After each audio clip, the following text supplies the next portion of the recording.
delivering on government efficiency will come to order. Welcome, everyone. Without objection, the chair may declare a recess at any time.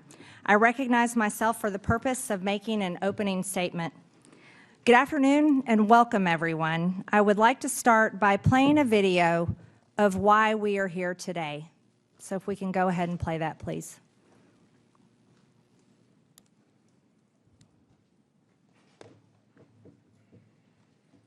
Where's our digital team?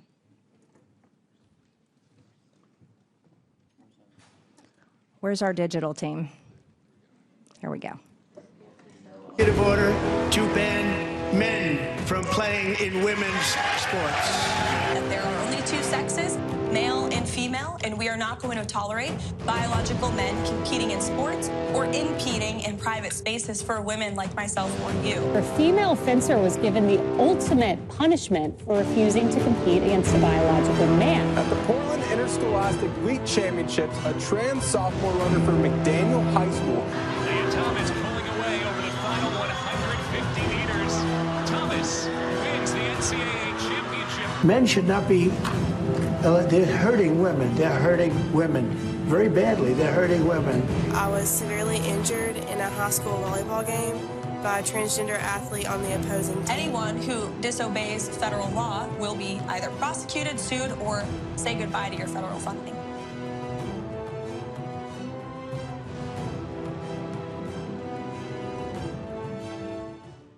I also signed an executive.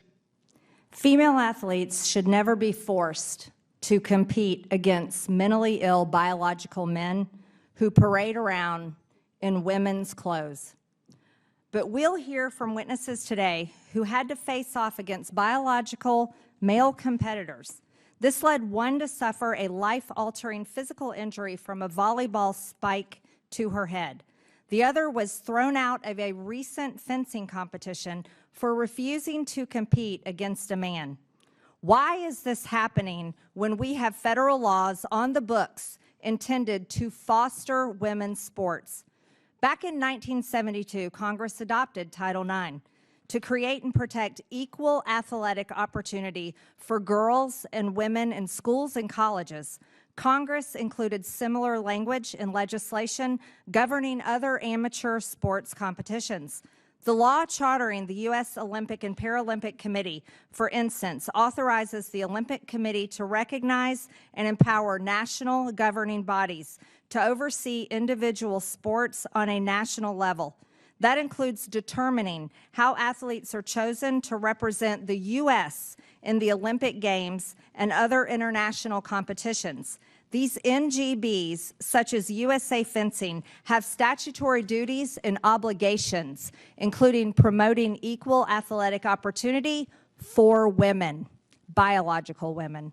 Specifically, NGBs are to provide equitable support and encouragement for participation by women where separate programs for male and female athletes are conducted on a national basis. Yet, USA Fencing makes a mockery out of women's fencing by allowing biological males to compete in its women's fencing competitions.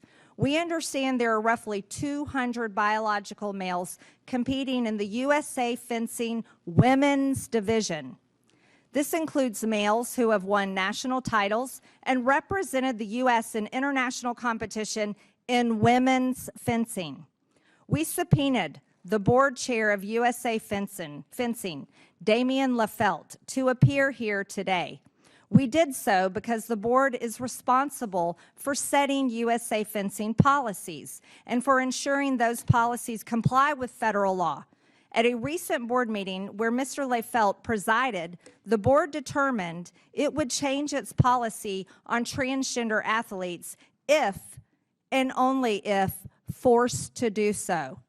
Some science shows that men have numerous physical advantages over women that create unfair and potentially dangerous competitions. Such physical advantages are significant in fencing. According to a letter we received from USA Fencing board member Andre Giva, a coach of Olympians and world champions, Quote, transgender women fencers have significant advantages in women's competitions, he writes, citing advantages in body size, reach, shoulder width, muscle development, explosive strength, and recovery capacity.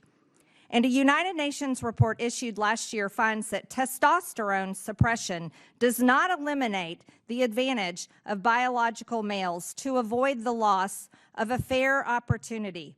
It concludes, males must not compete in female categories of sport.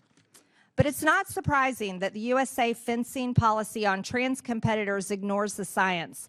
The board is not shy about putting politics ahead of the sport, ahead of women, and ahead of the law. In selecting sites for its national fencing events, for instance, the board policy is to avoid states whose laws and policies on LGBTQ rights and abortion it opposes. It uses equality maps to determine which states to blacklist from its competitions and which states to favor. This ends up favoring a lot of blue states and harming a lot of red ones. So it creates politically determined winners and losers. But it has absolutely nothing to do with fencing.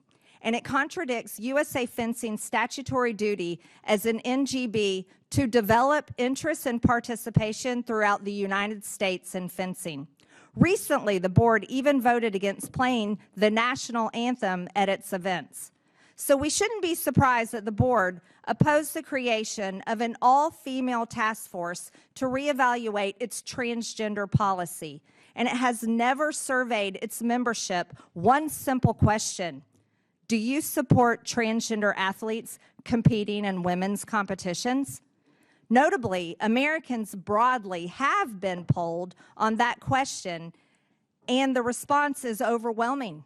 A New York Times Ipsos poll this past January found 94% of Republicans, 67% of Democrats, and 64% of independents agree: keep men out of women's sports.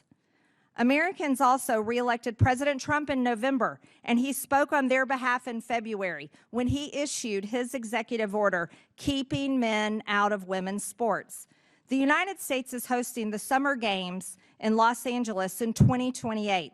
It's a great time for us to once again take the lead in protecting and preserving the ability of women to engage in safe, fair athletic competition by keeping biological men out of women's sports.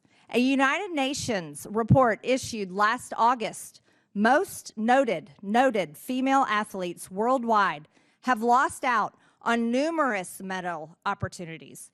Due to policies allowing males to compete in the women's category, more than 600 female athletes in more than 400 competitions have lost more than 890 medals in 29 different sports. I don't want any more women missing out on medal opportunities, avoiding athletic competitions, or missing out on college scholarships. And I don't want to see any more girls or women getting hurt. We cannot and should not forget the gruesome injury suffered by one of our witnesses here today, Peyton McNabb. It happened when she was spiked in the head by a male athlete who identified as a transgender woman. And I'd like to ask the digital team to please play this video now.